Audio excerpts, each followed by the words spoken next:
दोस्तों, Coca Cola और Pepsi जैसी दिग्गज कंपनियों के सामने अब तक न जाने कितने ब्रांड आए और इतिहास बनकर रह गए, लेकिन इन ग्लोबल जायंट्स की मोनोपोली को कोई नहीं तोड़ पाया। फिर एंट्री हुई 3 देसी लड़कों की, ना कोई बड़ा नाम, ना कोई स्टार ब्रांड एम्बेसडर, ना ही करोड़ों के टीवी एड्स, बस एक आइडिया, बेचो वही जो हमारे घरों में पीढ़ियों से पिया जा रहा है। जीरा, काला नमक और भारत की मिट्टी की खुशबू से बना देसी स्वाद, जिसे हर घर ने कभी न कभी चखा है। और इसी आइडिया से जन्म हुआ लाहौरी जीरा का, एक ऐसा ब्रांड जिसने साइलेंटली मार्केट में एंट्री मारी और आज पूरे इंडिया की जुबान पर राज कर रहा है। लेकिन क्या आपने कभी सोचा है कि इस ब्रांड का लाहौर से क्या कनेक्शन है? तो चलिए कहानी को शुरू से जानते हैं। बात है 2016 की एक शाम की। 3 कजिन्स सौरभ मुंजाल, निखिल डोडा और सौरभ भोतना उर्फ सनी रोज की तरह मिले थे। हाथ में कॉफी थी, लेकिन दिमाग बिजनेस आइडियाज से खोल रहा था। तीनों का बैकग्राउंड अलग, सोच अलग, लेकिन एक चीज सब में कॉमन थी, कुछ बड़ा करना है और वो भी अपने दम पर। और फिर एक कैजुअल सी मीटिंग ने जन्म दिया एक ऐसे देसी बेवरेज ब्रांड को जिसकी वैल्यू आज सैकड़ों करोड़ में है। लेकिन ये सब कुछ रातों रात नहीं हुआ। इससे पहले थोड़ा इन तीनों की बैक स्टोरी पर नजर डालते हैं। सौरभ मुंजाल, वो लड़का जिसने अपनी एंटरप्रेन्योरशिप जर्नी तब शुरू की जब लोग जॉब ढूंढने लगते हैं। 2012 में सिंगापुर में MBA करते हुए उन्होंने ट्रेड फाइनेंस में हाथ आजमाया और उनका वेंचर $5 मिलियन तक पहुंच गया। बड़ी बात थी, लेकिन दिल में एक खालीपन था। सौरभ ने फैसला किया अब विदेश नहीं, देश में कुछ करना है। इंडिया लौटे और पंजाब में एक हाईवे रेस्टोरेंट खोला, हेरिटेज हवेली, जो आज एक प्रीमियम डेस्टिनेशन बन चुका है। इसी बिजनेस को चलाते चलाते उन्हें असली इंडिया को समझने का मौका मिला। लोग स्वाद पर तो दिल खोलकर प्यार करते हैं, लेकिन पैसे वहीं खर्च करते हैं जहां दाम जेब में फिट बैठे। अब आते हैं सनी पर, वो इंसान जो सिर्फ प्लान नहीं बनाते, उसे जमीन पर उतार भी देते हैं। चाहे दुकानदार को समझाना हो, कस्टमर को कन्विंस करना हो या फिर पैकिंग से लेकर डिलीवरी तक का काम हो, सनी हर मोर्चे पर तैयार थे। लोगों से जुड़ने की उनकी कला ही उनकी सबसे बड़ी ताकत थी। और तीसरे कजिन निखिल डोडा, बैकग्राउंड एग्रीकल्चर का, लेकिन दिल से फूडी। उन्हें खाने का इतना शौक था कि हर हफ्ते कुछ ना कुछ नया ट्राई करते। और एक दिन ऐसे ही ट्राई करते करते उन्होंने बना दी एक यूनिक देसी ड्रिंक, जीरा फ्लेवर वाली। उन्होंने खुद टेस्ट किया और उन्हें लगा ये तो मस्त है। सोचा भाइयों को भी पिलाते हैं। शाम को तीनों फिर मिले। निखिल ने बोतल आगे बढ़ाई, भाई जरा टेस्ट करके देखो। सौरभ मुंजाल ने पहला सिप लिया और सीधा बोल पड़े, वाह भाई, इसे तो मार्केट में होना चाहिए। सनी ने भी हामी भरी, देश भले मॉडर्न हो गया हो, लेकिन स्वाद में आज भी देसीपन जिंदा है। और तब उन्होंने तय कर लिया, जहाँ सब कोला और ऑरेंज सोडा बेच रहे हैं, हम इंडिया को उसका असली स्वाद वापस देंगे, जीरा सोडा।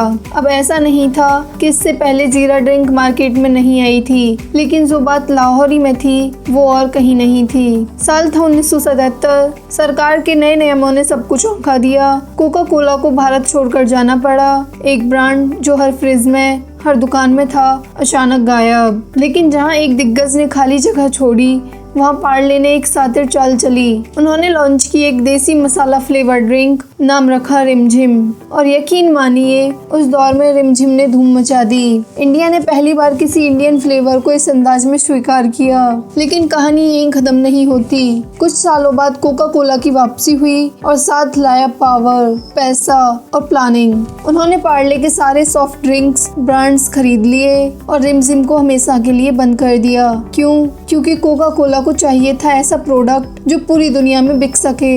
और जीरा फ्लेवर, वो तो उनके प्लान में था ही नहीं। यहीं से शुरू हुआ देसी स्वाद का साइलेंट एग्जिट। धीरे धीरे इंडिया से जीरा ड्रिंक्स लगभग गायब हो गई। हाँ, कुछ बहादुर प्लेयर्स बीच बीच में आए। मुंबई का जीरो मसाला, उड़ीसा का स्पाइस अप, कर्नाटक का बिंदु जीरा। लेकिन अफसोस, ये ब्रांड अपने अपने कोनों तक ही सिमट कर रह गए। नेशनल लेवल पर कोई भी जीरा ड्रिंक एक मुकाम नहीं बना पाई। यहीं पर आया टर्निंग पॉइंट। सौरभ और उनके कजिन्स ने इस गैप को साफ साफ देखा और महसूस किया, अगर हमने अब नहीं किया तो कोई और कर देगा।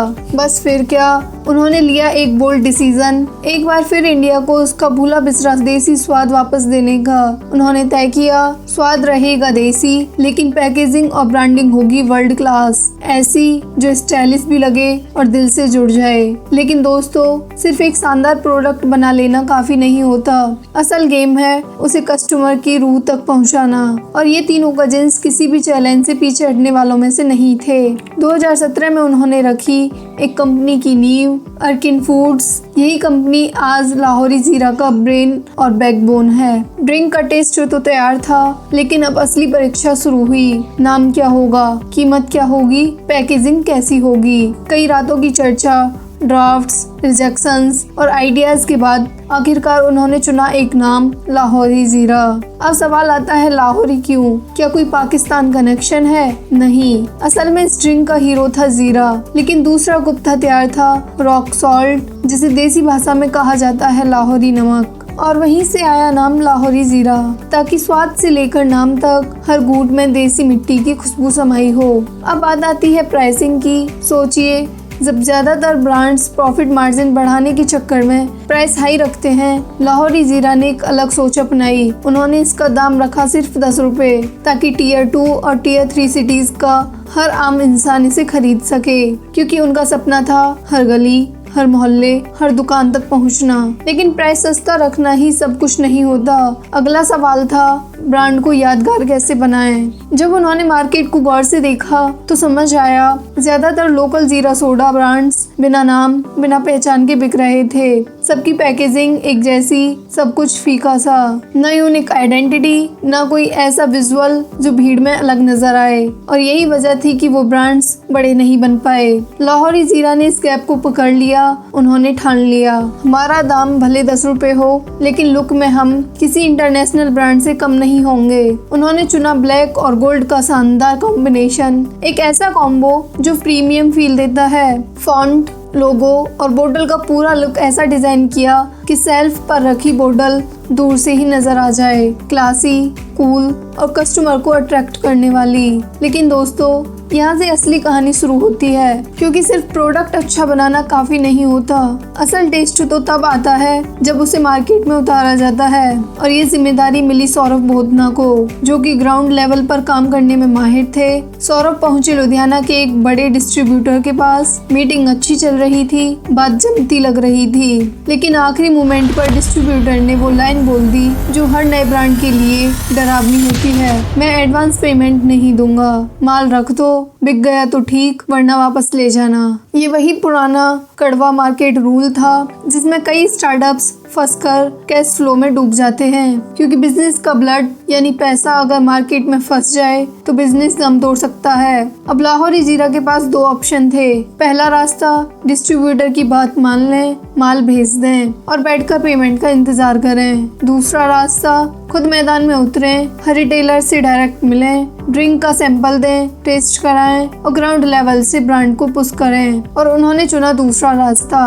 तीनों कजिन्स खुद निकले मार्केट में, धूप छांव की परवाह किए बिना हर रिटेलर से मिले, हर दुकान पर गए, हाथों में बोतल लेकर बोले, टेस्ट कीजिए, बताइए कैसा लगा। यहीं से शुरू हुआ फीडबैक का रियल गेम। किसी ने बोला कलर थोड़ा डल है, कोई बोला स्वीटनेस थोड़ी ज्यादा है, और किसी ने कहा फिश यानी झाग कम आ रहा है। यानी हर एक बॉटल एक सीख बन गई। तीनों फाउंडर्स के पास एक फॉर्मूला था, लेकिन परफेक्ट नहीं था। हर दुकान, हर कस्टमर से मिलने वाला फीडबैक उनके लिए किसी खजाने से कम नहीं था।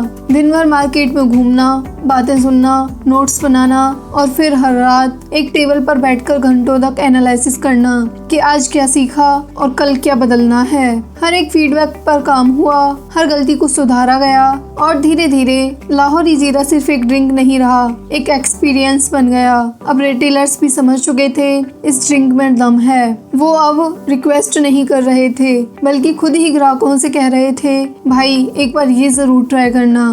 और जब दुकानदार खुद प्रोडक्ट बेचने लगे तो समझ लीजिए कस्टमर तो दीवाना हो ही जाएगा। फिर एक दिन वही डिस्ट्रीब्यूटर जो पहले एडवांस से मना करता था अब खुद कॉल करता है और कहता है भाई ऑर्डर भेज दो, इस बार एडवांस के साथ। शुरुआत में लाहौरी जीरा ने एक मास्टर स्ट्रोक खेला, कॉन्ट्रैक्ट मैन्युफैक्चरिंग, मतलब प्रोडक्ट उनका लेकिन बनवा रहे थे किसी थर्ड पार्टी से, और इससे वो बचा पाए करोड़ों का इन्वेस्टमेंट, क्योंकि शुरुआती दिनों में उनका पूरा फोकस सिर्फ 3 चीजों पर था, पेस्ट, ब्रांडिंग और डिस्ट्रीब्यूशन। मशीनें लगाना या फैक्ट्री सेटअप करना वो बाद की बात थी। पहले तो मार्केट जीतनी थी, लेकिन जैसे जैसे ऑर्डर्स की संख्या बढ़ती गई कॉन्ट्रैक्ट मैन्युफैक्चरिंग की लिमिट सामने आने लगी। अब वक्त था बड़ा फैसला लेने का, अब अपनी फैक्ट्री लगानी ही पड़ेगी। पर ये सुनने में जितना आसान लगता है असल जिंदगी में उतना ही टेढ़ा काम था। पहले जमीन चाहिए थी सही जगह पर, फिर पॉल्यूशन कंट्रोल, FSSAI और तमाम सरकारी कागजात। पर असली परीक्षा तो इसके बाद शुरू हुई।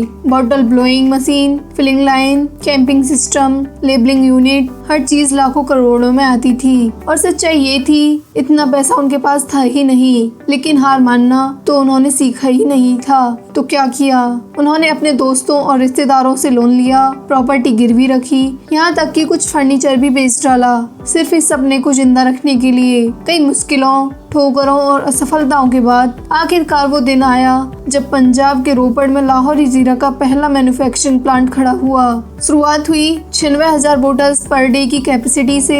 उस वक्त लगा बस अब काफी है, लेकिन कहते हैं ना जब प्रोडक्ट में दम होता है तो मार्केट खुद रास्ता बना लेता है। जैसे जैसे लाहौरी जीरा का स्वाद जुबानों पर चढ़ा उसकी डिमांड आसमान छूने लगी। देखते ही देखते 96,000 बोतल्स भी कम पड़ने लगी। अब वक्त था उड़ान भरने का, और लाहौरी जीरा ने बिना झिझके अपने प्लांट को स्केल किया, सीधा 12 लाख बोतल्स प्रतिदिन। और फिर जो ग्रोथ आई वो हैरान कर देने वाली थी। साल भर में ही कंपनी का रेवेन्यू 5 करोड़ से सीधा 80 करोड़ पहुंच गया। सब कुछ परफेक्ट लग रहा था, सपना जैसे साकार हो रहा था। लेकिन तभी 2021 में एक ऐसा झटका लगा जिसने कंपनी की नींव तक हिला दी। सरकार ने कार्बोनेटेड ड्रिंक्स पर टैक्स बढ़ा दिया, 28% GST और 12% सेस, मतलब कुल 40% टैक्स। लाहौरी जीरा के लिए ये एक तगड़ा झटका था, क्योंकि पहले से ही उनका प्रॉफिट मार्जिन बहुत पतला था, और सबसे बड़ी बात उनकी पूरी रणनीति कम प्राइस ज्यादा पहुंच पर टिकी हुई थी। जहां मार्केट में जीरो मसाला 20 रुपए में, बिंदु जीरा 12 रुपए में और पेप्सी 20 रुपए में बिक रही थी, वहीं लाहौरी जीरा ने 250 ml की बोतल सिर्फ 10 रुपए में लॉन्च की थी। 10 रुपए एक ऐसा प्राइस पॉइंट जो गांव से लेकर कस्बों तक हर इंसान की पहुंच में था, और इसी एग्रेसिव प्राइसिंग की वजह से ब्रांड आसमान छू रहा था। लेकिन अब अगर वो उसी 10 रुपए में ड्रिंक बेचते तो उसमें से सीधा 4 रुपए टैक्स में चला जाता, बाकी 6 रुपए रिटेलर मार्जिन, ट्रांसपोर्ट, मैन्युफैक्चरिंग और पैकेजिंग, कुछ भी संभालना नामुमकिन था।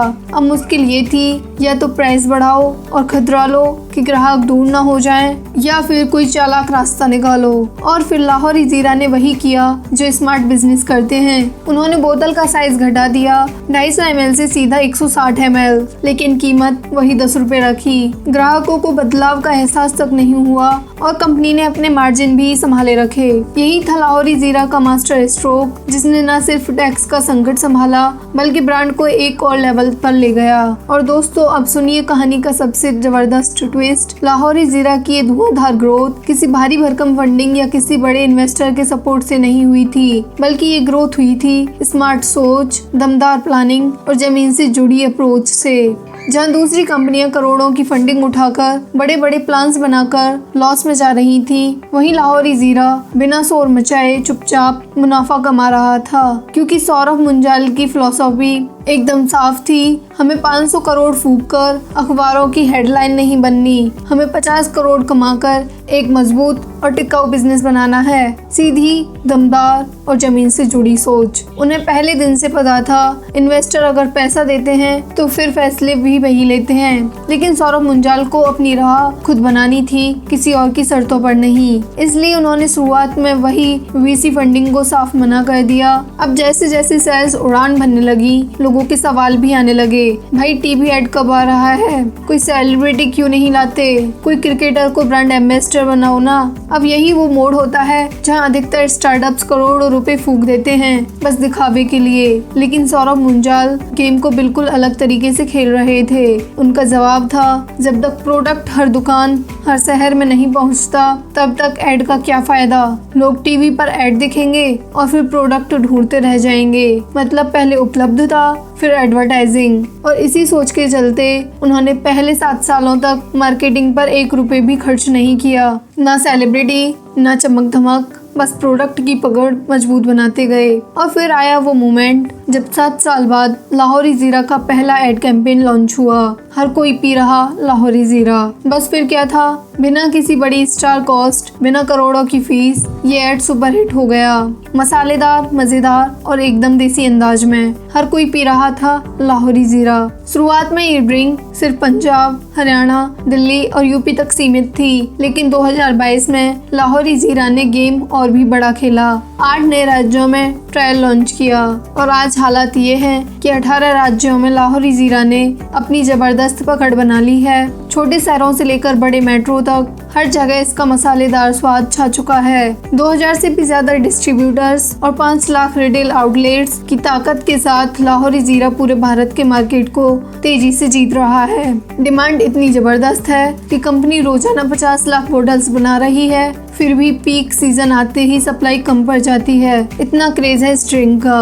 अब बात करें ग्रोथ की, तो 2021 में जहां कंपनी का रेवेन्यू 80 करोड़ रुपए था, वहीं अगले ही साल 2022 में वो पहुंच गया 250 करोड़ तक। लेकिन ये तो बस ट्रेलर था। 2024 आते आते लाहौरी जीरा ने 300 करोड़ का माइलस्टोन भी पार कर लिया, वो भी 3 गुना प्रॉफिट के साथ। और अब इनका अगला मिशन है 2025 में 500 करोड़ क्लब में एंट्री मारना।